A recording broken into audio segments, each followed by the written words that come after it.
capacitores son elementos reactivos que almacenan energía. Esta energía la almacenan en forma de campo eléctrico. ¿Ok? Las unidades son los faradios. Cuando se llegó a la conclusión de utilizar los faradios, no se tomó en cuenta que un farad es una unidad muy grande. Entonces, como es una unidad muy grande para lo que realmente se utiliza, entonces se crearon los milifarad y los nanofarad, todas las fracciones de un faradio. ¿Ok? Entonces un faradio es una unidad muy grande, por lo tanto se seccionó en milis, nanos, picos, etc. ¿Ok? El símbolo del capacitor es el que encontramos aquí y nuestro signo positivo del capacitor nos lo dicta la corriente que entra. Siempre la corriente en donde entre, ese va a ser la polaridad positiva. Lo que es muy importante conocer de un capacitor es con qué fórmula voy a determinar la corriente y el voltaje. ¿Ok? Entonces, tenemos que la corriente en un capacitor es igual a la capacitancia por la derivada del voltaje del capacitor respecto del tiempo. ¿Ok? Y el voltaje, si nosotros despejamos de esta fórmula, tendremos que el voltaje en el capacitor es igual a 1 sobre C de la integral desde el tiempo 0 hasta un tiempo que nosotros queramos analizar el capacitor, de la corriente del capacitor respecto del tiempo. ¿Ok? Nosotros sabemos que una integral, siempre que realizamos una integral impropia, tendremos que agregar una constante C. ¿Ok?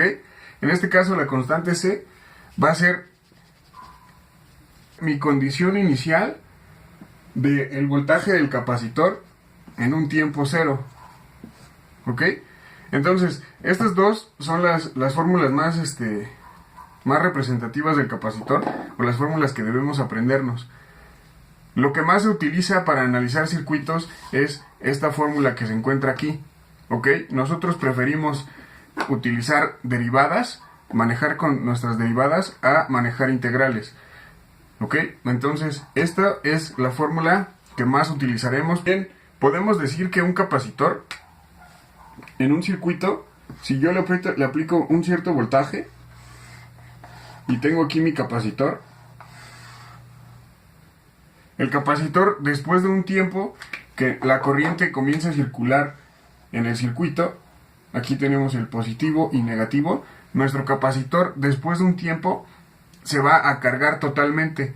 Cuando se llega a cargar totalmente, se dice que el capacitor se comporta como un circuito abierto. O sea, deja de permitir que la corriente circule por él. Después de un tiempo significativo, tendremos un circuito abierto. Y como ya hay un circuito abierto, la corriente ya no va a fluir por el circuito.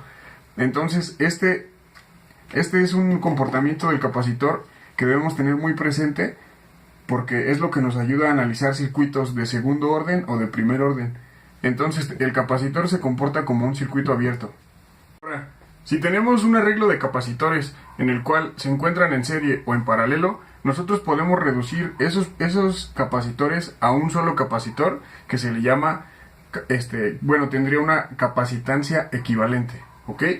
Entonces, si tenemos un arreglo de capacitores en serie, el resultado sería C equivalente, sería igual a 1 sobre 1 entre C1 más 1 entre C2 más 1 entre C3. ¿Ok? Entonces, esta sería la fórmula para encontrar una capacitancia equivalente para un arreglo en el cual esté en serie. Muy bien. La capacitancia equivalente para cuando yo tengo un caso en que están en paralelo, simplemente tenemos que hacer la suma de las capacitancias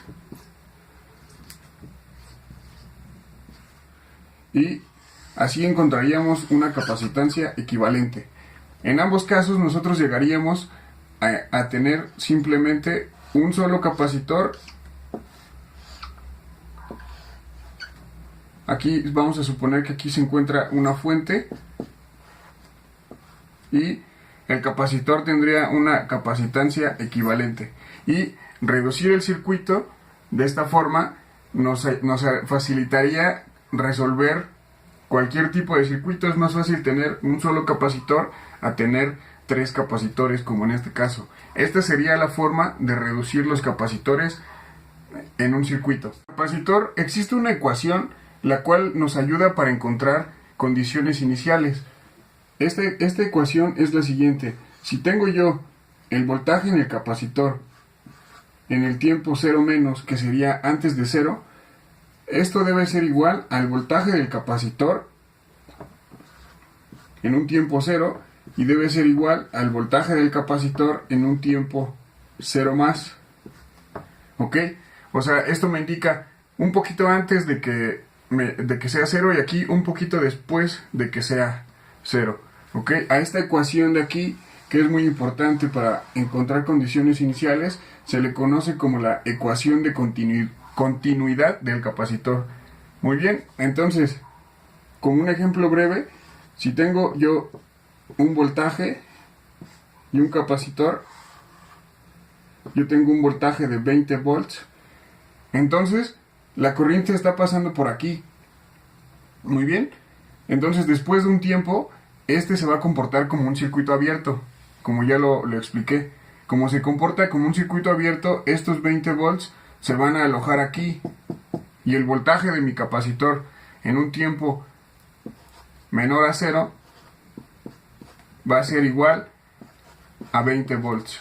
En un tiempo 0 va a ser 20 volts, y en un tiempo mayor a 0, un instante después a 0, va a seguir siendo 20 volts. Y esta es la ecuación de continuidad del capacitor. Si aplicamos el voltaje y la corriente en un capacitor, nos daremos cuenta que el voltaje del capacitor va 90 grados atrasado a la corriente. O sea, la corriente se adelanta 90 grados. Como vemos aquí, la corriente vale 1 y el voltaje vale 0. Y va 90 grados adelantada la corriente respecto del voltaje.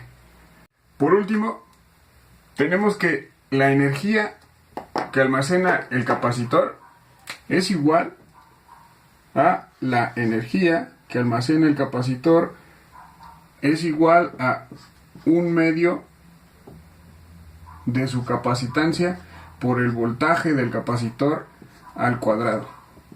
Muy bien, y esto nos daría cuánta energía tiene almacenada un capacitor. Con todas las fórmulas que les acabo de explicar y los conceptos, nosotros podemos resolver cualquier circuito en el cual nos aparezcan capacitores. ¿Ok? Entonces, si les sirvió mi video, denle like y suscríbanse.